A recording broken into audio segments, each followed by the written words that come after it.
नमामि धन्वन्तरिमादिदेवं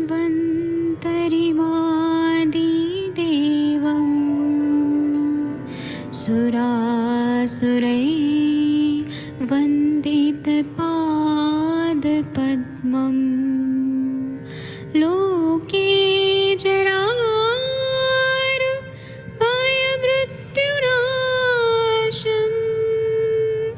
दातारमीशं विविधौषधीनां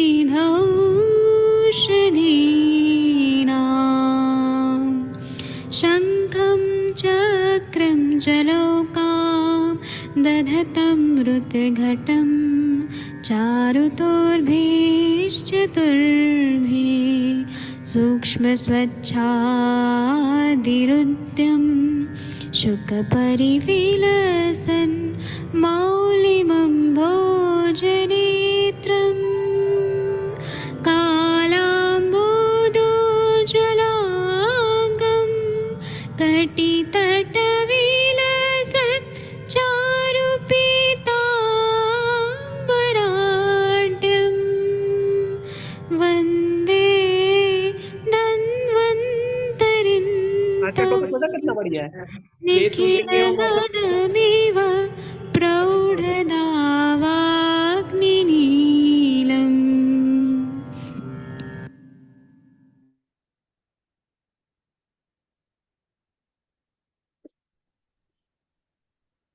प्रणाम सभी लोगों को। मैं वैद्य अरविंद पाठक आप सभी लोगों का स्वागत करता हूं।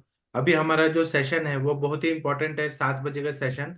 और आज हम लोग प्लीहा रोगों पे बात करेंगे। आप सबके सब भारत के सर्वश्रेष्ठ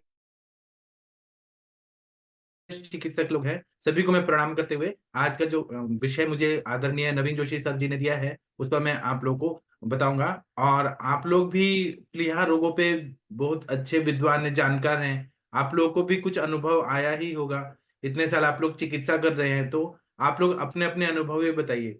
और जो मैं जहां से पढ़ा रहा हूँ वो उसका मैं पीडीएफ आप लोगों को ये लेक्चर होने के बाद जरूर दूंगा, ताकि विद्या जो है वो जो भी नॉलेज है वो शेयर हो सके, सबको सब चीज मिलना चाहिए। और जो भी मैं दूंगा उसका पीडीएफ को आप लोग प्रिंट निकाल के अपने क्लिनिक में रखिए कि भविष्य में आप लोग को इसका उपयोग हो सके। तो चलिए हम लोग प्लीहा रोगों पे बात करेंगे। प्लीहा अगर हम लोग देखते हैं तो प्लीहा मॉडर्न साइंस में स्प्लीन बोलते हैं, और आयुर्वेद के हिसाब से प्लीहा जो अवयव है उसको रक्तवाह स्त्रोतस का मूल स्थान ऐसा बताया गया है। अगर हम लोग चरक विमान स्थान देखते हैं तो उसमें क्या बताया है, स्त्रोतो विमानीय में शोणित वाहनम स्त्रोतसाम यकृन मूलम प्लीहा च। इसी तरह से सुषुत शारीर स्थान में इसके बारे में बताया रक्त वहे द्वे तयोर मूलम यकृत प्लीहानो रक्त वाहिन्यश्च धमन्यः। मतलब आचार्य चरक और सुश्रुत इन दोनों ने प्लीहा को रक्तवाह स्त्रोत का मूल बताया है। अब हम चरक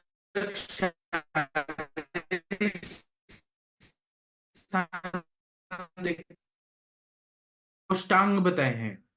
कोष्टांग मतलब जो जो ऑर्गन अंगानी तद्य था, नाभिश्च, हृदयं च, क्लोमं च, यकृत च, वृक्को च, प्लीहा च, बस्तिश्च, पुरुषाधारश्च, उपाशयश्च, उत्तरगुदं च, अधर वपावहनम च इति।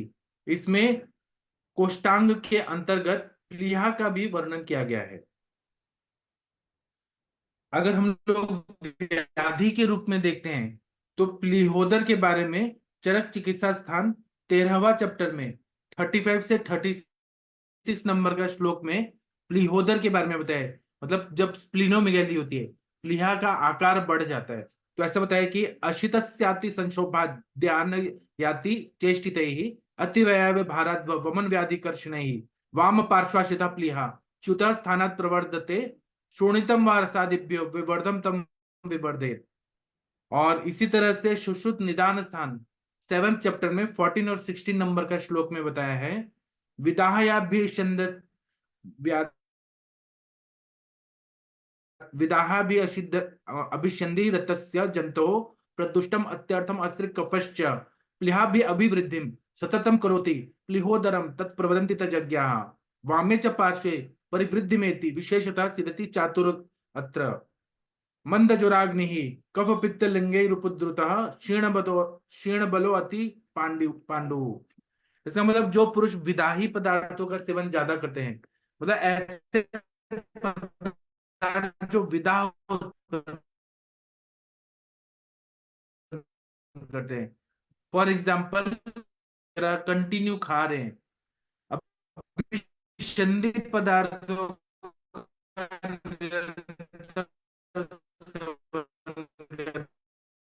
फ्रूट सैलेड खा रहे हैं या मिल्क शेक पी रहे हैं, अभिसंधित पदार्थ इतने सारे लोग खा रहे हैं, विरुद्ध अन्न खा रहे हैं। अभिसंधि पदार्थ ऐसे होते हैं जो पानी पानी उत्पन्न करते हैं, शरीर में जाने के बाद स्त्रोतोरोध करते हैं। ऐसे अभिसंधि पदार्थों का दही सबसे ज्यादा अभिसंधि होता है, वो स्त्रोतोरोध करता है और सारे स्त्रोतों को अवरुद्ध करता है। तो अभिसंधि पदार्थों का जो निरंतर सेवन करते हैं, उनके रक्त और कफ दोष है अत्यधिक दूषित हो जाते हैं और इससे प्लीहा की सतत वृद्धि होती है, क्योंकि स्त्रोतोरोध होता है। स्त्रोतोरोध होता है तो ब्लड सर्कुलेशन रुक जाता है और वो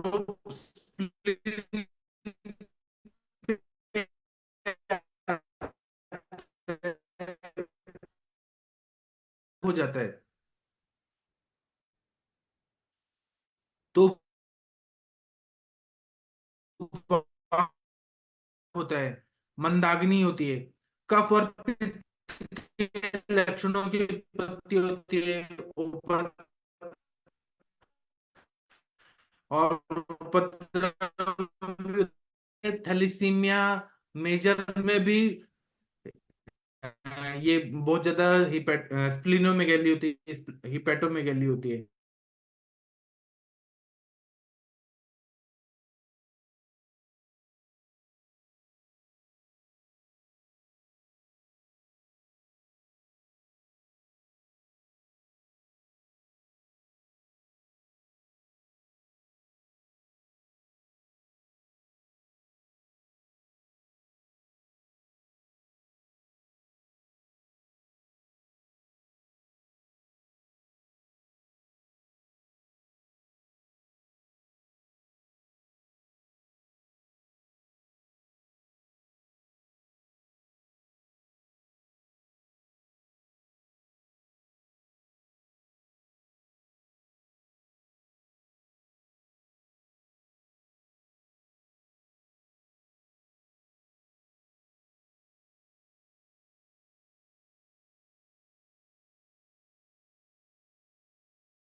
हेलो।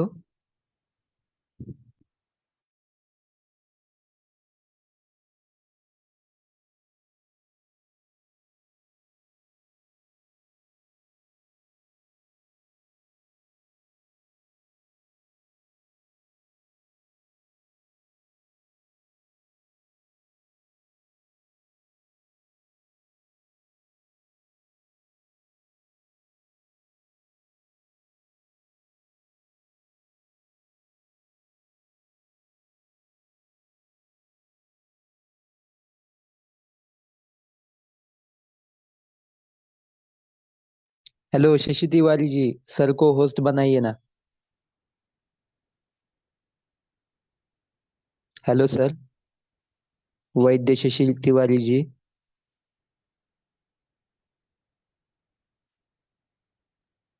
सुनाई दे रहा है क्या कुछ? Hello sir. हेलो। हेलो वैद्य शशि तिवारी जी, सर को होस्ट बनाइए। ठीक है सर, एक मिनट, एक्चुअली सॉरी मेरी कॉल आ गई थी, मैं अभी बना रही हूँ सर को। एक मिनट, सर का शो नहीं हो रहा मेरे पास में। हम्म,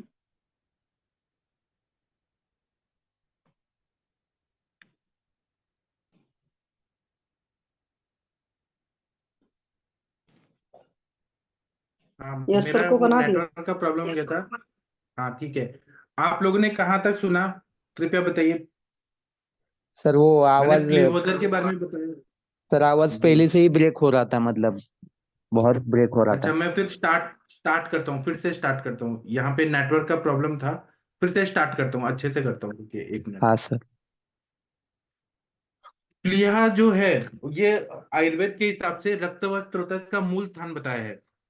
चरक विमान स्थान पांचवे में ऐसा बताया है कि शोणित वाहनम स्रोतसाम यकृन मूलम प्लीहा च। मतलब रक्त व स्रोतस का मूल स्थान यकृत और प्लीहा को बताया है। शुश्रुत शारीर स्थान में ऐसा बताया है, रक्त वहे द्वे तयोर मूलम यकृत प्लीहानो रक्त वाहिन्यश्च दमनया। ऐसा क्लियर क्लियर बताया है। मतलब आचार्य चरक और सुश्रुत दोनों ने प्लीहा को रक्त व स्रोतस का मूल बताया है। इसी तरह से चरक शारीर स्थान में जब कोष्टांग बताए हैं, तो उन्होंने क्या बताया है, पंचदश कोष्टांगानि तद्यथा नाभिश्च हृदयम च क्लोमम च यकृत प्लीहा च वृक्को च बस्तिश्च पुरुषाधारश्च आमाशयश्च पक्वाशयश्च उत्तरगुदम च अधरगुदम च शुद्रांतरम च स्थूलांतरम च वपावहनम च इति। मतलब आचार्य चरक जी ने भी कोष्टांग के अंतर्गत जब 15 कोष्टांग बताए हैं, इंटरनल ऑर्गन्स बताए हैं, तो उसमें प्लीहा को भी एक महत्वपूर्ण स्थान दिया है। अब अगर हम लोग चरक चिकित्सा स्थान देखते हैं, तो उसमें प्लीहोदर के बारे में बताया है। उसमें बताया है, अशितस्याति संशोभा ध्यान नातिश्चेष्टितैः अतिवैवाय भाराद् वमन व्याधि कर्षणैः वाम पार्श्वाशिता प्लीहा च्युत स्थानात् प्रवर्धते शोणितम वा रसादिभ्यो विवर्धम तम विवर्धेत। इसी तरह से सुश्रुत निदान स्थान में भी बताया है, विदाहयाभिषंदित अभिषंदितरस्य जंतोः प्रदुष्टमत्यर्थम असृक् कफश्च प्लीहाभिवृद्धि सततम करोति प्लीहोदरम तत्प्रवदन्ति तज्ञाः वामे च पार्श्वे परिवृद्धिमेति विशेषतः सिद्धति चातुरो अत्र मंदज्वराग्नि कफपित्तलिंगैरुपद्रुता क्षीण बलवती पांडु। इसका मतलब यह है कि जो पुरुष बहुत ज्यादा विदाही पदार्थों का सेवन करते हैं, विदाही पदार्थ मतलब एक ही तेल में बनाए हुए पदार्थ अगर रहते हैं, या लाल एक ही तेल में, जैसे समोसा पकोड़ा जो बहुत खाते हैं, वड़ा पाव वगैरह एक ही तेल में बनाए हुए लोग खा रहे हैं। इसी तरह से जो बहुत ज्यादा गरम मसाले वाले चीज का सेवन किया जाता है, और लाल मिर्ची पाउडर डाल के बहुत तीखा चीज खाया जा रहा है, वो जैसे ही खाते हैं तो विदाह उत्पन्न होता है, कंठ में उर में सब जगह दाह उत्पन्न हो जाता है। ऐसे पदार्थों का सेवन अगर बहुत ज्यादा कंटिन्यू किया जाए, या अभिसंधि पदार्थ वो होते हैं जो शरीर में स्त्रोतोरोध करते हैं, जल की उत्पत्ति बहुत ज्यादा करते हैं, अनावश्यक क्लेद को करते हैं, जैसे कि दही का सेवन हमेशा करना, मिक्स फ्रूट सैलेड खाना, फिर उसके बाद में भैंस का दूध का सेवन करना, ज्यादा नमक खाना, ये सब क्या करते हैं, पानी पानी बहुत ज्यादा करते हैं। या फिर जो सैलेड के पदार्थ होते हैं, खीरा ककड़ी, बहुत ज्यादा दही डाल के सेवन करना, ये सब खाते हैं ना, तो बहुत ज्यादा अभिसंधि, तो ये सब जो रहते हैं ये रक्त व स्रोतस को दूषित करते हैं और कफ के बहुत ज्यादा दूषित करते हैं, और इसकी वजह से प्लीहा की वृद्धि हो जाती है अगर कंटिन्यू ये चीजों का सेवन किया जाए तो। और इसको फिर जब प्लीहा बढ़ जाता है तो उसको प्लीहोदर या स्प्लीनोमेगैली ऐसे कहा जाता है। इसी तरह से वाम पार्श्व में लेफ्ट साइड में प्लीहा की स्थिति होती है, तो वहां पे पूरे शरीर में अंग ग्लानि होती है, मतलब पूरा बॉडी में बहुत ज्यादा थकावट बहुत ज्यादा होने लगती है, माइल्ड ज्वर होता है, फीवर होता है बहुत ज्यादा, फिर मंदाग्नि होता है, कफ और पित्त के लक्षणों की उत्पत्ति होती है, उपद्रव दुर्बलता होती है, और पांडुवर्णता, ऐसा प्रॉब्लम होने लगता है। अब चिकित्सा अगर हम लोग देखेंगे तो चरक चिकित्सा का स्थान 13वां चैप्टर जो है उदर चिकित्सा, उसके अंतर्गत 74 और 75 नंबर का जो श्लोक है उसमें प्लीहोदर के बारे में क्या बताया है। लिंगे ही प्लिहान्यधिकान दृष्ट्वा रक्तम चापी स्वलक्षण ही चिकित्सा संप्रकुर्वित यथा दोषम यथा बलम स्नेहम स्वेदम विरेकम च निरूहम अनुवासम समीक्ष कार्य बाहो वामे च व्यथते स्थिराम। मतलब प्लीहोदर में बहुत सारे दोषों का प्रकोप होता है, वहां पे दुष्टि होती है बहुत ज्यादा, तो उसमें रक्त दुष्टि के लक्षण को जानकर चिकित्सा हमें रक्त पे ही करनी है और स्नेहन स्वेदन निरूबस्ती अनुवासन का प्रयोग करना है, जैसा जो कंडीशन है उस हिसाब से करना है। उसके बाद में सिरा व्यद करना है, गंदा खून निकालना है। और प्लीहोदर में वाम कुरपर जो है, लेफ्ट साइड का जो कुरपर संधि है, लेफ्ट कुबैटल फोसा है वहां से, और यकृत जब है तो वहां पे राइट साइड में कुबैटल फोसा से दूषित रक्त को निकालना है सिरा व्यद करके। शमन चिकित्सा में शरपुंखा है, यवक क्षार है, पलाश क्षार, अर्क पत्र क्षार जैसे विविध क्षारों का प्रयोग किया है। ताम्र भस्म का भी प्रयोग बताया, जैसे कि आरोग्यवर्धनी वटी है, यकृत प्लिहारी लौ है। और जब हम ऐसे करते हैं तो बहुत अच्छा फायदा होता है। तो आयुर्वेद में वज्र पुंखा या शर पुंखा की औषधि जो गोली होती है, दो दो गोली दिन में 3 बार देने को बोला है। शरपुंखा का चूर्ण है वह दिन में 3 बार तक्र के साथ बोला है। रोहित का रिश 4 चम्मच दिन में 2 बार 4-4 चम्मच बोला है। ताम्र भस्म 30 मिलीग्राम, प्रवाल पंचामृत 250 मिलीग्राम दिन में 3 बार बोला है। गोमूत्र को 50 to 100 ml दिन में 1 बार हर रोज अगर दें तो वह भी बहुत अच्छा प्लीहोदर में काम करता है। इसके अलावा भेषज रत्नावली नाम का जो ग्रंथ है वह हम पे उपकार है कि गोविंद दास सेन जी ने हमारे लिए इतना बढ़िया भेषज रत्नावली ग्रंथ लिखा है। उसमें बताया है कि स्नेह स्वेद प्रकार आदि विधेयम प्लीह रोगिणी दग्नाम भुक्तवतो वाम बाहु मध्य शिराम विशद विद्यद्येत प्लीह विनाशाय यकृनाशाय लक्षणे प्लीहानम मर्देत गाढ़म दुष्ट रक्त प्रशांते मणिबंदे समुत्पन्न वामांगुष्टमीलिताम दह्ये शिराम शारेणाशु वैद्य प्लीह प्रशांत। इसका मतलब यह है कि प्लीहोदर की चिकित्सा के लिए बहुत सारे चिकित्सा बताइए, उसमें जैसा जो योग्य है वह देना है। जैसे स्नेहन कर्म बताया है, स्वेदन कर्म बताया है, दही आदि का भोजन करा के वाम बाहु के सिराओं की मध्य की सिराएं जो हैं, लेफ्ट फोर आर्म के कुबैटल फोसा में जो सिरा है उसमें रक्त मोक्षण कराना है। या फिर मणिबंध में जो अंगुष्ठ की सिरा है उसका हम लोग क्षार द्वारा दहन कर्म कर सकते हैं। प्लीहा रोग में स्वेदन कर्म बताया है। प्लीहानम यकृतम वृद्धम मूत्रे स्वेदुर उपाचरित, मतलब प्लीहोदर में गोमूत्र देना चाहिए, फिर स्वेदन करना चाहिए। गोमूत्र से ही स्वेदन करना, जैसे हम लोग नाड़ी स्वेद करते हैं तो गोमूत्र डाल के कुकर में डाल के और उसका स्वेदन पूरा शरीर में करें। इसी तरह से भेषज रत्नावली में बहुत सारे योग बताएं, जो मैं आप लोगों को सारा पीडीएफ शेयर करने वाला हूँ ये लेक्चर होने के बाद। आप लोगों के पास भी स्प्लिनोमेगैली के पेशेंट आते हैं, टाइफाइड फीवर में स्प्लिनोमेगैली होती है, या फिर एंटेरिक फीवर में होती है, या फिर गैस्ट्रोइंटेस्टिनल जो भी बीमारी है उसमें प्लीहोदर होता है। थैलेसीमिया बीमारी में जहाँ खून नहीं बन पा रहे हैं, रक्तवस्त्रोतस की दृष्टि होती है, उसमें प्लीहोदर होता है। बहुत सारे कंडीशन में प्लीहोदर होता है, स्प्लिनोमेगैली होती है। तो आप लोगों को ये चिकित्सा तो आती है, हम लोग इसी पे बात करेंगे। 1 मिनट रुकिए। तो हम लोग क्या क्या दवाइयां दे सकते हैं, भेषज रत्नावली ग्रंथ में क्या बताया है।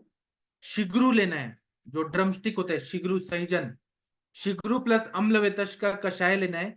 उसमें सेंधा नमक, गज पिपली और काली मिर्च ये डाल के अगर देना है तो प्लीहोदर में फायदा होता है। इसी तरह से रोहितक नाम का वनस्पति है, उसकी त्वचा लेनी है, छाल लेना है, हरितकी का काढ़ा बनाना है और उसमें पिपली और क्षार डाल के देना है, उससे फायदा होता है। या शिग्रू का काढ़ा बनाना है, जैसे अब शिग्रू का सब्जी बनाते हैं तो शिग्रू का काढ़ा बनाना है, उसमें सेंधा नमक, चित्रक मूल और पिपली डालना है, वो देना है। या शिग्रू के पंचांग लेके उसका काढ़ा बनाना है, उसमें पलाश क्षार या यवक क्षार डालना है, उसको दिया तो प्लीहोदर में फायदा होता है। या शार्गेस्टा का कषाय लेना है। शार्गेस्टा नाम की वनस्पति होती है, उसमें सेंधा नमक, इमली और क्षार डालना है, उससे फायदा होता है। या पिप्पल आदि चूर्ण बताया है भेषज रत्नावली में प्लीहोदर के अंतर्गत, उसको 3 ग्राम की मात्रा में गर्म पानी के साथ दें तो फायदा होता है। या यमानिका आदि चूर्ण, अजवाइन आदि का चूर्ण है, उसमें 3 ग्राम मात्रा में गर्म पानी मस्तु, मतलब दही के ऊपर का जो पानी होता है उसको मस्तु बोलते हैं, सूरा और आसव के साथ देने से प्लीहोदर में फायदा होता है। या रोहित काद्य चूर्ण बताया है 3 ग्राम की मात्रा में नॉर्मल पानी के साथ देने से फायदा होता है। या गुड़ुच्च आदि चूर्ण को 3 ग्राम की मात्रा में नॉर्मल पानी के साथ देने से फायदा होता है। या रोहितक हरितक का चूर्ण, हरितकी का चूर्ण गौमूत्र के साथ दें। या शंख का भस्म है, शंख भस्म, उसको जंबीर फल स्वरस के साथ दें तो उससे फायदा होता है। या शुक्ति भस्म को दूध के साथ दे। या पिप्पली चूर्ण को दूध के साथ दे। ताल पुष्प क्षार को गुड़ के साथ दे। चित्रक मूल को गुड़ के साथ दे। या अर्क पत्र चूर्ण को गुड़ के साथ दे। या धातकी पुष्प चूर्ण को गुड़ के साथ दे। या चित्रकादि वटिका को 500 मिलीग्राम की मात्रा में अगर हम दें। और कदली पक्व मध्यन, मतलब कदली के जो केला जो होता है उसके साथ चित्रकादि वटी को साथ में दे, उससे भी प्लीहोदर में फायदा होता है। या विडंग आदि योग को गोदुग्ध के साथ दें 1 से 2 ग्राम की मात्रा में। या रोहित कादि वटी आता है 500 से 100 मिलीग्राम 1000 मिलीग्राम करेले के स्वरस के साथ दे तो प्लीहोदर में फायदा होता है। या पलाश का शारोदक भावित पिप्पली चूर्ण को दे, उससे फायदा होता है। या वर्धमान पिप्पली का प्रयोग करें, या सहस्त्र पिप्पली का प्रयोग वर्धमान मात्रा में बढ़ा के अगर दें, जो वर्धमान पिप्पली रसायन देते हैं उसको दूध के साथ दे तो फायदा होता है। या अर्क लवण को 1 से 2 ग्राम की मात्रा में मस्तु और तक्र के साथ दें। या अभया लवण को दें 1 से 4 ग्राम की मात्रा में तक्र के साथ। या फिर एक मानादि गुटिका आता है, उसको अगर दे 500 से 1000 मिलीग्राम उष्णोदक के साथ। या 1 से 3 ग्राम की मात्रा में मानादि गुटिका। या भल्लातक आदि मोदक बताया भेषज रत्नावली में 1 से 2 ग्राम की मात्रा में। गुड़ पिप्पली 1 से 2 ग्राम की मात्रा में फायदा होता है। बृहद गुड़ पिप्पली योग दें 1 मोदक दें, उससे गर्म पानी के साथ दे तो बृहद गुड़ पिप्पली योग से प्लीहोदर में फायदा होता है। या पुती करंज का क्षार, अम्ल कांजिक और विड़ लवण और पिप्पली का चूर्ण दे तो उससे फायदा होता है। या लहसुन, पिप्पली मूल और हरितकी को दें 2 से 3 ग्राम की मात्रा में गोमूत्र के साथ, उससे प्लीहोदर में फायदा होता है। इसी तरह से रसराज रस को मधु के साथ दें, उससे फायदा होता है। प्लीहांतक लौह या प्लीहांतक रस को गर्म पानी के साथ दें। या वासुकी भूषण रस भेषज रत्नावली में बताया 375 मिलीग्राम सेंधव नमक के साथ में। या विद्याधर रस करके एक गोली बताइए, वो मधु और गोदूध के साथ लेने से फायदा होता है। या लोकनाथ रस, उसको जीरा का चूर्ण, पिपली का चूर्ण, मधु या हरितकी के चूर्ण के साथ लोकनाथ रस देने से प्लीहोदर को ठीक करता है। या अदरक के स्वरस या खदीर त्वक कषाय के साथ लोकनाथ रस को देने से प्लीहोदर में फायदा होता है। या लोकनाथ रस को मधु के साथ दें तो फायदा होता है। या प्लीहारी रस है वह अदरक के स्वरस के साथ दें। या प्लीहारी रस को चित्रक मूल चूर्ण और मधु के साथ दें। या प्लीहारी वटिका जल के साथ दें। या प्लीहारनव रस है निर्गुंडी स्वरस और मधु के साथ दें। या प्लीहा शार्दुल रस, इसको पिप्पली चूर्ण और मधु के साथ दें। या यकृत प्लीहारी लौह है, इसको कोष्ण जल के साथ दें। या यकृत प्लीहारी रस लौह को परपटक कषाय या कोष्ण जल के साथ या नॉर्मल पानी के साथ या अदरक का रस और मधु के साथ दें। या रोहितक लौह करके आता है दवाई, उष्णोदक के साथ दें। या चित्रकादि लौह को गर्म पानी के साथ दें। या सर्वेश्वर लौह करके दवाई आता है, मधु के साथ दें। या महामृत्युंजय लौह को शरपुंखा स्वरस के साथ दें। या लौह मृत्युंजय रस को शरपुंखा कषाय के साथ दें। एक शंख द्रावक रस के बारे में भेषज रत्नावली में बताया, जल के साथ दें। या शंख द्रावक रस को अगर 1 से 5 ड्रॉप तक जल के साथ देने से फायदा होता है। या तांबुल पत्र के रस के साथ महाशंख द्रावक को देने से फायदा होता है। या महाद्रावक रस भेषज रत्नावली में बताया है लवंग चूर्ण या ताम्र भस्म के साथ देने से फायदा होता है। या महाद्रावक रस पानी के साथ दें, शुंठी का चूर्ण या जल के साथ दें। चित्रघृत बताया है वह 6 से 12 ग्राम की मात्रा में कोष्ण दूध या कोष्ण जल के साथ देने से बोला है। पिप्पली घृत बोला है कोष्ण दुग्ध या कोष्ण जल के साथ। या चित्रक पिप्पली घृत बताया कोष्ण दुग्ध या कोष्ण जल के साथ। या रोहितक घृत बताया है कोष्ण जल या कोष्ण दूध के साथ, या ब्रह्मघृत बताया कोष्ण दूध या कोष्ण जल के साथ, कदल्यादि क्षार तेल बताया है कोष्ण जल के साथ, या रोहित का रिष्ट अगर देते हैं स्प्लिनोमेगेली में फायदा करता है, उसमें जल मिला के अगर दें रोहित का रिष्ट को तो फायदा करता है। और अगर प्लीहा रोग है तो पत्या पत्य बताया है कि जितने भी अपत्य बताए कि बहुत ज्यादा अभिसंधि पदार्थ नहीं खाना है, जो भी यकृत ताल्योदर में जो पथ्य पत्य बताए वही प्लीहा में भी, प्लीहा रोगों में भी बताए।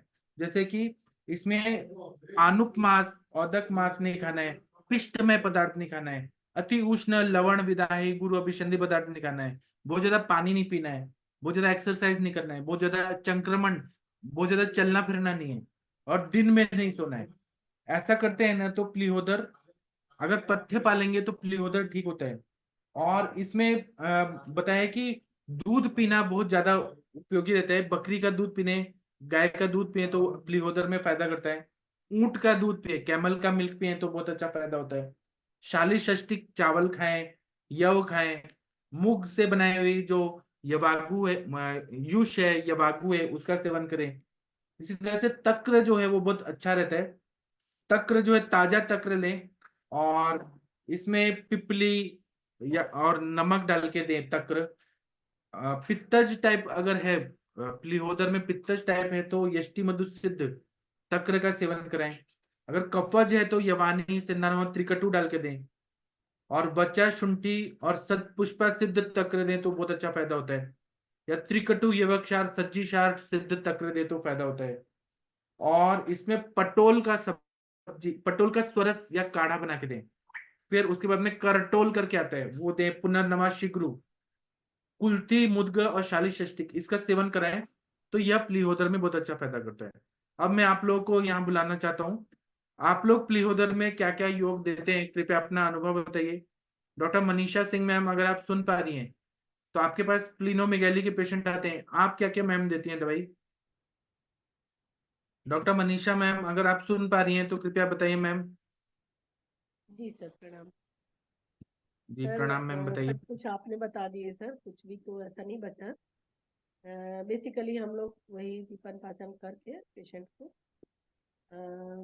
उसका डाइजेशन को पहले हम देखते हैं कि कैसा है, उसको फिर आहार विहार, लघु आहार विहार पे रखते हैं। मूंग का बहुत अच्छा है, इसमें मूंग का दाल, मूंग का यूज बना करके देना। और साथ में पटोल रोहिण्यादि कषायम एक आता है, वो बहुत अच्छा काम करता है।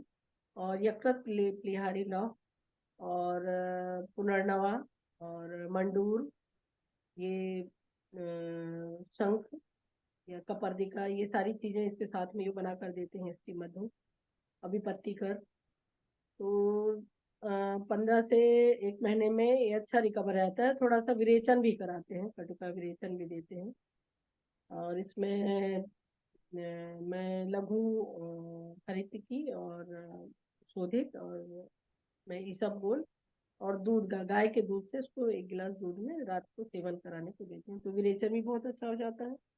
और थोड़ा सा जब अच्छा कंडीशन आ गया है पेशेंट का, नौसिया वोसिया नहीं आता है और गैस नहीं बनता है, तो फिर थोड़ा सा अभ्यंग स्वेदन करा के और वस्ती भी करवाती हूँ। साथ में इनको ध्यान रखना पड़ता है कि दीपन पाचन बहुत अच्छा से होता रहे, तो चित्रकादि बटी, चित्रका सोम, ये भी साथ में चलाती हूँ।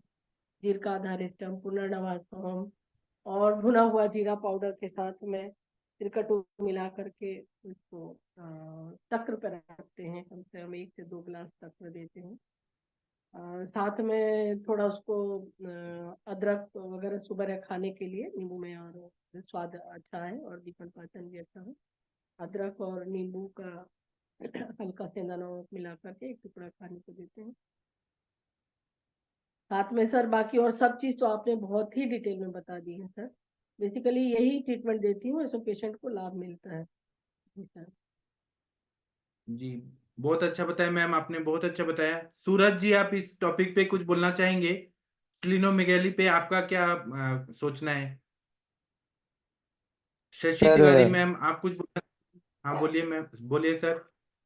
सर इतना नहीं मालूम मतलब स्प्लिनोमेगली के बारे में, पर रक्त का ही विचार करेंगे इसमें, क्योंकि लीवर और बोन मैरो से मतलब रक्त की निर्मिति का हम विचार करते हैं, पर स्प्लीन में डिस्ट्रक्शन होता है, मतलब तो इधर रक्त का ही विचार करेंगे और रक्त को अच्छा करेंगे। हाँ, इसमें हम रक्त पाचक दें तो बहुत अच्छा फायदा होगा। रक्त व स्त्रोतस में जो आम है उसका पाचन हो जाएगा तो अपने आप स्त्रोतस अच्छा होगा। आरोग्य वर्धनी अच्छा रहता है, यकृत लिहारी लौह अच्छा रहता है, परपटी कल्प भी है, ग्रहणी को ठीक करके फिर वो स्त्रोतस को ठीक करता है ना। आप लोग और बताइए, प्राजक्ता शिंदे मैम अगर आप सुन पा रही हैं तो आप कुछ बताएंगी, या डॉक्टर सुरेंद्र शर्मा जी आप पतंजलि का कोई योग बताइए, वर्षा कौशिक मैम, महाजन सर, कुछ बोलिए आप लोग प्लीज। सबके सब दिव्य आत्माएं हैं, आप लोग कुछ भी बोल सकते हैं जो आपको आता है। हाँ जी बोलिए सर सर। सर स्प्लीनोमेगेली का कोई प्रत्यात्म लक्षण है जिससे हमें कंफर्म हो जाए कि इसको स्प्लीनोमेगेली सर वो सोनोग्राफी से ही पता चलता है, और वहां पे अगर हाथ लगाएं तो स्पर्शा सहत्व रहता है, मतलब वो भाग ऐसे पत्थर की तरह लगता है। और फीवर आता है, बाकी चीज रहते हैं ना, टाइफाइड फीवर रहेगा या जलोदर रहेगा या प्लीहोदर रहेगा, कुछ ना कुछ तो पता चलता है, वहां हाथ लगाने से पता चलता है कि प्लीहा बढ़ी हुई है। दूसरा, लिम्फेटिक सिस्टम का मेन ऑर्गन जो रहता है सारा ओपनिंग वहीं पे होता है।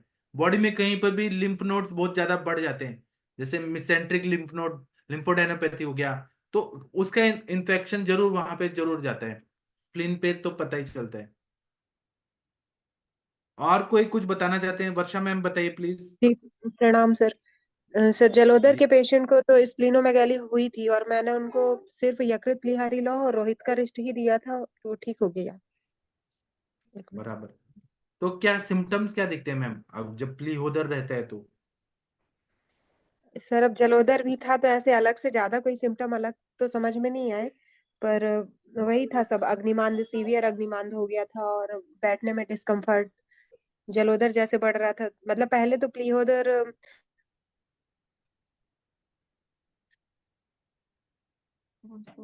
के बाद मैम का जलोदर आवाज बढ़ा चला है। गया। जी जी, सही बताया आपने मैम। वर्षा जी आपने बहुत अच्छा बताया, ज्ञान की वर्षा कर दी आपने। और किसी को कुछ बताना है प्लीज बताइए। सर नेहा मलेरिया में मैम, अभय सर। हाँ मलेरिया में भी इंक्रीज होता है, कभी कभी एब्सेस भी होता है, जैसा लिवर में एब्सेस होता है वैसा स्प्लीन में भी होता है। तो उसमें क्या कर सकते हैं आप? यही सब चिकित्सा देते हैं, इन्फेक्शन वाला चिकित्सा देंगे। जो भी आप एंटी मलेरियल दवाइयां दे रहे हैं साथ में यही सब देते हैं, रोहित घृत, रोहित का रिष्ट, यही सब दवाई देते हैं। अच्छा। हम लोग इसमें परपट्टी कल्प भी देते हैं, अगर ग्रहणी की तरफ से ठीक करें, अग्नि को ठीक करें तो परपट्टी अग्नि दीपक को ग्राही होता है, ये अग्नि स्थान को बल प्रदान करता है परपट्टी कल्प। तो उसमें रस परपट्टी, पंचामृत परपट्टी, स्वर्ण परपट्टी का प्रयोग करते हैं। और हम लोग चौषष्ठ पिप्पली का प्रयोग करते हैं, भल्लातक परपट्टी का प्रयोग करते हैं, भल्लातक आसव का प्रयोग करते हैं, है ना। और इससे बहुत अच्छा फायदा होता है। दूध के साथ या घृत के साथ देते हैं, अगर हम उष्ण दवाएं दे रहे हैं भल्लातक या पिप्पली, तो हम लोग दूध या घृत का सेवन जरूर कराते हैं। इस टॉपिक पे वैशाली मैम आप कुछ बोलना चाहती हैं तो बोल सकती हैं।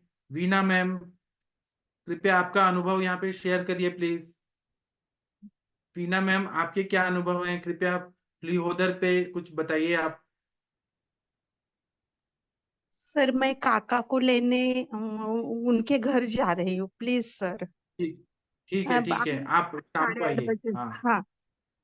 ठीक है। डॉक्टर प्राजक्ता शिंदे मैम अगर आप सुन पा रही हैं, आप कृपया हमें बता सकती हैं।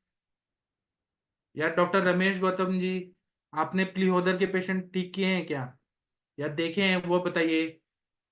डॉक्टर सुरेंद्र शर्मा जी अनम्यूट करके बोलिए प्लीज। तकदीर सिंह जी, जिसका जो अनुभव है वो बता सकते हैं।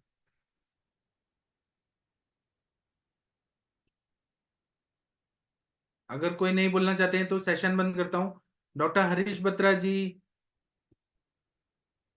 नहीं, तो ठीक है, मैं अभी, हम लोग ना ब्रेक लेंगे, हम 8:15 पे मिलेंगे। और अच्छा, पल्लवी मैम भी है, पल्लवी मैम आप कुछ बोलना चाहेंगी? आपने पेशेंट देखे हैं पल्लवी मैम, थाने की डॉक्टर, शायद मैम ट्रैवल कर रही हैं। तो अभी या गंगवार सर आप कुछ बोलना चाहेंगे प्लीहोदर पे, कुछ अनुभव है आपके? सर आप ही नहीं, बताइए ना तो थोड़ा, मतलब। मेरे पास तो ऐसे बहुत सारे प्लीहोदर के पेशेंट आए थे, तो मैंने वहां पे जो लेफ्ट कुबैटल फोसा है वहां पे रक्त मोक्षण कराया। प्लीहा जहां बढ़ी है वहां पे मैंने जलौका लगाया, 5-6 जलौका लगाए, और फिर देखा एक हफ्ते बाद तो वो प्लीहा ठीक हो गया। उसी तरह से जो थैलीसीमिया के पेशेंट है मेरे पास, इंटरमीडिएट और माइनर वाले पेशेंट, तो एलोपैथी में वो लोग क्या करते हैं, स्प्लिन को कट कर देते हैं, स्प्लिनेक्टॉमी करते हैं। तो डॉक्टर्स ने कहा था हम स्प्लिन काट देंगे, लेकिन उसके बाद इम्यून सिस्टम बहुत वीक हो जाता है। तो मैंने थैलीसीमिया में यही सारा रक्तपाचक और परपटिकल्प और स्वर्ण मालिनीवसन, सिद्ध मकरध्वज ऐसे दिया, तो थैलीसीमिया भी ठीक हो गया। मेजर नहीं ठीक किया मैंने, मैं इंटरमीडिएट और माइनर की बात कर रहा हूँ। तो वो पेशेंट को कंटिन्यू मैंने ताप्यादी लाओ, नवायस लाओ, ये सारे द्रव्य दिए, तो उनका थैलीसीमिया भी ठीक हो गया, उनका अग्नि अच्छा रखा, उनको प्रवाल पंचामृत, प्रवाल पिष्टी ऐसे अदल बदल के दवाई देते गया मैं, अग्नि को अच्छा रखा, तो थैलीसीमिया काफी हद तक ठीक हो गया है। थैलीसीमिया मेजर जो है वो पूरी तरह से नहीं ठीक होता है, उसको हम रक्त बस्ती वगैरह देके मेंटेन रखते हैं, लेकिन वो ठीक नहीं होता है। लेकिन इंटरमीडिएट और माइनर जो है थैलीसीमिया वो ठीक होता है। टाइफाइड फीवर के भी पेशेंट हमारे पास आते हैं जब स्प्लिनोमेगैली बहुत ज्यादा रहती है, हिपेटोमेगैली रहती है, तो यकृत प्लेहरी लाओ, आरोग्य वर्धिनी बट्टी, रोहितका रिष्ट, रोहितक घृत, ये अलग अलग अवस्थाओं में हम लोग देते हैं। शिग्रू का क्वाथ देते हैं, वरुण शिग्रू क्वाथ, तो बहुत अच्छा फायदा होता है। और हमारे पास ऐसे भी पेशेंट मेरे पास है जैसे स्प्लिन का एब्सेस था, स्प्लिन में ट्यूमर थे, स्प्लेनिंग इन्फेक्शन, जो ये आप लोग के स्क्रीन पे दिख रहा है, ऑब्स्ट्रक्शन ऑफ द स्प्लिन, ये सब था। तो उनको हम लोग यही रक्तपाचक और विरेचन और रक्त मोक्षण, फिर लंघन कराया, फिर रक्त पित्त की चिकित्सा किया, ऐसे अवस्थाओं को बदल बदल के दिया। रक्त पित्त की चिकित्सा में दुर्वा का घृत दिया, कभी वासा घृत दिया, कभी कटुकी आदि घृत दिया, पटोल कटुरोहिणी आदि कषाय दिया, यकृत लिहारी लौ दिया। तो ऐसे जब देते गए ना तो पेशेंट ठीक होते गए। गुड़ पिपली, पिपली का सेवन रसायन काल में ब्राह्म मुहूर्त में उठ के और ब्रश करके और पिपली और गुड़ इसको मिक्स करके रोज खाना है, ऐसे दिया तो पूरी तरह से प्लीहोदर के पेशेंट ठीक होते हैं, रिकवरी होता है, इतना बढ़िया वो काम करता है। उसी तरह से पिपली का चूर्ण दिया, चित्रक मूल का चूर्ण और गुड़ के साथ दिया मैंने। इसी तरह से हल्दी का चूर्ण, हल्दी का जो पाउडर होता है, हल्दी और गुड़ को दिया, तो उससे इन्फेक्शन वाला पैथोलॉजी ठीक हुआ बहुत सारे लोगों का। अर्क लवण जो आता है उसका भी मैंने प्रयोग किया है। पुनर्नवारिष्ट, पुनर्नवासव, ये शोथक ने बताया है, तो मैंने पुनर्नवा का प्रयोग यकृत और प्लीहा के बीमारियों में किया है, पुनर्नवाष्टक क्वाथ वगैरह, तो उससे मुझे बहुत अच्छा फायदा हुआ है। द्राक्षास्तव, द्राक्षारिष्ट को मैंने रोहितक चूर्ण के साथ दिया, तो बहुत अच्छा फायदा होता है।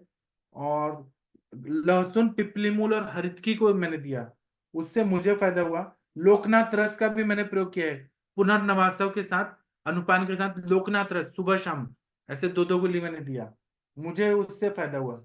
जो मेरा अनुभव है वो मैं आपको बता रहा हूँ। और मैंने सर प्लीहा, हाँ जी बोलिए। सर लोकनाथ रस का क्या वो है sir, action, mechanism of action? मैंने कभी यूज नहीं किया लोकनाथ ना। रस जो है, हाँ लोकनाथ रस जो है ना वो आम का पचन करता है, त्रोतोरोध करता है ना, लोकनाथ रस उसके लिए बताया है। तो किन केसेस में हम इसको यूज कर सकते हैं लोकनाथ रस को? उसको तो इसके हम अलावा लोग कास्ट पास में भी देते हैं मैम ऐसे तो। कफनाशक है वो, कफनाशक है। कफ जी की कहीं भी अवरुद्धता है वहीं पे स्रोत अवरुद्ध होता है, तो जी कफ का जो क्लेद है उसको वो क्लीन करता है, जी। और वहां पे हमारे स्रोत दृष्टि को वो विलय करके और फिर हमारे रक्तवास जो वाहिनियां हैं उनका संचरण प्रॉपर करता है। जी हाँ लोकनाथ रस अगर हम देखेंगे तो पारा एक भाग है, गंधक एक भाग, मतलब उसका कज्जली करना है, शंख भस्म 2 भाग, जी मरीच 1 भाग, फिर इसकी भावनाएं। अभी देखिए 4 ही चीजें, कज्जली है, शंख और मरीच, शंख 2 भाग और मरीच 1 भाग। अब इसके हिसाब से देखिए नींबू सोरस की भावना दी है, कपड़दी का 2 भाग डाला है, और इस सबको डाल के फिर पुट देना है। पुट देने के बाद ये लोकनाथ रस बनता है, तो इसकी रोगग्नता ग्रहणी रोगाधिकार में बताए और राज्य अक्षमा में बताया। तो ग्रहणी में, खासकर कफज ग्रहणी में, जी जी जी, तो वही मैं सर ये कपल कफज ग्रहणी में भी करता है और प्लीहोदर में भी करता है जी। Thank you sir. हाँ हाँ। और किसी का अनुभव है तो बताइए, लोकनाथ रस का प्रयोग करने से मुझे तो फायदा हुआ है, पुनर्नवासा पुनर्नवास के साथ। हाँ स्वागत मिश्रा जी, बोलिए। प्रणाम सर। सर मैंने लीवर हाँ केसेस में प्रणाम दिया सर, था बताइए। लोकनाथ रस लीवर लोकनाथ रस में लीवर केस में दिया था सर। लीवर उसको तो क्या थोड़ा, फायदा हुआ? नहीं पेशेंट तो डिसकंटिन्यू हो गया। मुझे शास्त्र में थोड़ा मैं पढ़ा था, और तो लोकनाथ रस के बारे में थोड़ा, तो वहां पर लिखा था कि पांडु विकार और नॉर्मली लीवर रिलेटेड जो भी होता है ना सर, तो उसी के हिसाब से देने से अच्छा होता है बोली लिखा था। जी। और एक हमारे साथ के डॉक्टर अरविंद सक्सेना सर जी हैं, जिन्होंने बहुत बढ़िया बताया है कि लेफ्ट आर्म से रक्त मोक्षण करना है। फेसबुक पे उन्होंने लिखा है विद्ध कर्म करना चाहिए लेफ्ट हाइपोकॉन्ड्रिक रीजन में, विद्ध कर्म से फायदा होता है। एक डॉक्टर गोपाल कृष्णा जी बोल रहे हैं कि गोदंती कासिस दही के साथ देने से, गोदंती और कासिस भस्म को दही के साथ देने से स्प्लिनोमेगेली में फायदा होता है। एक डॉक्टर शैलेंद्र जेटली जी बोल रहे हैं रोहित का रिष्ट दें, शरपुंखा का शार दें। बहुत सारे वैद्य लोग जो फेसबुक से देख रहे हैं वो लोग भी अपना अपना अनुभव बता रहे हैं। थैंक यू आप सभी लोगों का जो भी बता रहे हैं। और किसी को कुछ बताना है कृपया बताइए, जिसने स्प्लिनोमेगेली पे काम किया। पल्लवी मैम, आप अगर बताना चाहें बता सकती हैं। पल्लवी मैम अगर आप सुन पा रही हैं तो कृपया बताइए। डॉक्टर रोहिणी मैम, आप कुछ बताना चाहती हैं? नहीं, ठीक है। तो मैं इतना तो जितना हुआ है बताया है। बाकी आप लोग अगर कुछ बताना चाहेंगे तो आप लोग जरूर बताइएगा, हम इस टॉपिक पे और भी बातें करते रहेंगे। स्प्लिनोमेगेली है, हिपेटोमेगेली है, तो पेशेंट ज्यादातर उदर रोगों की तरफ जा रहा होता है, तो हमें उदर की भी चिकित्सा करना पड़ता है, क्योंकि उदर रोग जो है अति मल संचयात और स्त्रोतोरोध रहते हैं, जैसे स्वेदवस स्त्रोतस, अम्बुवस स्त्रोतस, तो हमें वहां पे शोधन करना पड़ता है। उदरी तो नित्य विरेच नहीं, ऐसे बोला है। और उसमें दोष संचय कितना है, स्प्लिनोमेगेली है तो दोष संचय कितना है, मल संचय कितना है, स्त्रोतोरोध कितना है, इसको देखना है। इस हिसाब से संप्राप्ति को भंग करना है। तो अगर रक्तवत स्त्रोतस का मूल स्थान देख रहे हैं हम लोग, और यकृत को भी मान रहे हैं, और रक्त और पित्त का आश्रय संबंध है, तो पित्त का सबसे अच्छा चिकित्सा विरेचन होता है। तो विरेचन से पित्त का भी प्रशमन होता है, एक्स्ट्रा जो पित्त है, अनवांटेड पित्त निकल जाता है। तो जितना पित्त निकलेगा उतना धातु पाक कम होगा। इसलिए विरेचन चिकित्सा जो है, नित्य मेनम विरेचेत, ऐसे जो बोला है स्प्लिनोमेगेली में, वो देना चाहिए। विरेचन करने के लिए बहुत सारे दवाइयां बताई हैं, जैसे कि अश्वकंचुकी रस है, तीक्ष्ण विरेचन अगर देना है तो अश्वकंचुकी रस है जो जयपाल से बनाया हुआ है, इच्छा भेदी रस है, नाराज रस है, जलोदरारी रस है, अभ्यादि मोदक है, या फिर हम लोग इसमें त्रिवित लेहम का प्रयोग करते हैं, मिश्रक स्नेहम का प्रयोग करते हैं, एरंड तेल का, सोनामुखी चूर्ण, फिर उस त्रिविध चूर्ण, दंती मूल चूर्ण, शरपुंखा चूर्ण, तो वो यकृत पे काम करता है, प्लीहा पे काम करता है। लेकिन विरेचन वाले द्रव्य जो है वह देने से बहुत अच्छा फायदा होता है। और गोमूत्र देना, कंडीशन के हिसाब से गोमूत्र से विरेचन कराना, वो बहुत ही अच्छा रहता है। आरोग्य वर्धनी बट्टी जो है, प्लीहोदर में सबसे अच्छा बताया है। आरोग्य वर्धनी बट्टी है, सुशेखर रस है, शंख भस्म है। और कुटकी का जो चूर्ण है, वो हर पित्त के और रक्तवत स्त्रोतस की दृष्टि में कुटकी जो है, क्योंकि उत्तम भेदनी है, उसका कार्य प्लीहा और यकृत पे रहता है। उत्तम दीपन पाचन गुण युक्त रहती है कुटकी, मल का भेदन करती है। ताम्र भस्म जो है वो सबसे अच्छा काम करता है, ताम्र लेखन काम करता है, स्त्रोतरोध को दूर करता है। सुशेखर साम पित्त पर काम करता है, सुशेखर में भी ताम्र भस्म रहता है। उसी तरह से कुमारी आसव का प्रयोग अगर करें दिन में 3 बार 4 बार, अगर 4-4 चम्मच का प्रयोग करें कुमारी आसव, तो ये प्लीहोदर में अच्छा काम करता है। इसी तरह से लहसुन का चटनी का प्रयोग करें, नारियल का प्रयोग करें, मूंगफली का चटनी का प्रयोग करें, तो बहुत अच्छा फायदा होता है। धनिया का चटनी, पुदीना, काली मिर्च, जीरा का प्रयोग करें। नमक का सेवन कम करें, तो इससे बहुत अच्छा फायदा होता है।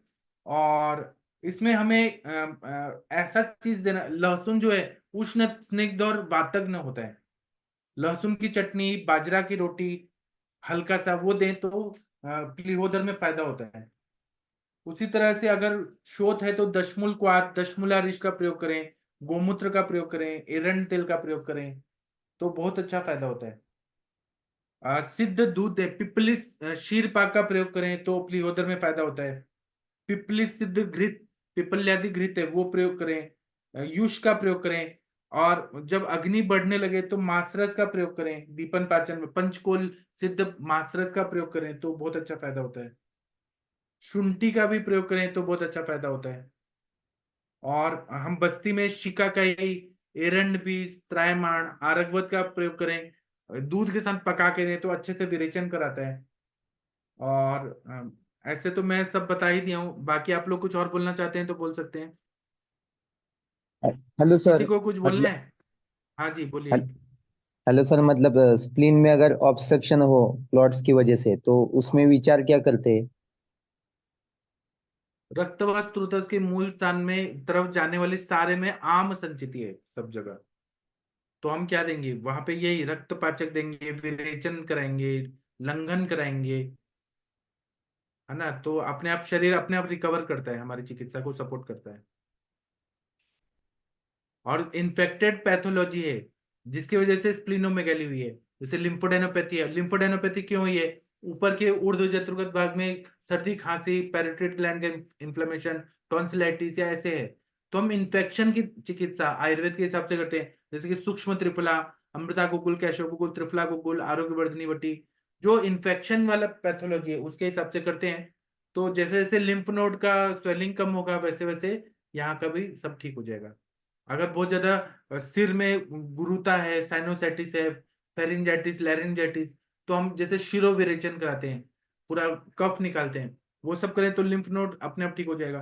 या पेट में मिसेंट्रिक लिम्फ नोड में बहुत ज्यादा स्वेलिंग है और पेट दर्द वगैरह हो रहा है, तो वहां पे दीपन पाचन, परपटिकल्प, आसावरिश देते हैं, क्षार का प्रयोग करते हैं, तो वो ठीक होता है।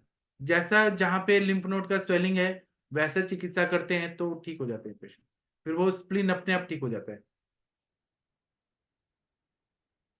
है ना। और किसी को कुछ बोलना है बोल सकते हैं।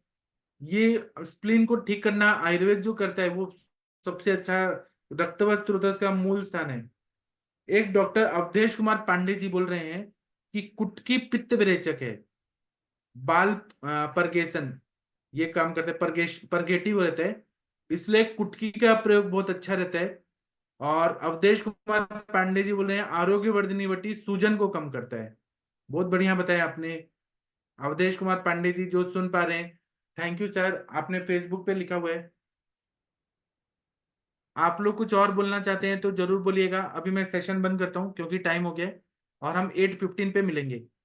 और जो मैंने पढ़ाया है इसका मैं PDF आयुष दर्पण के व्हाट्सएप ग्रुप में शेयर कर रहा हूँ, जो आप लोगों को काम आएगा। ठीक है, थैंक यू, प्रणाम सभी लोग को।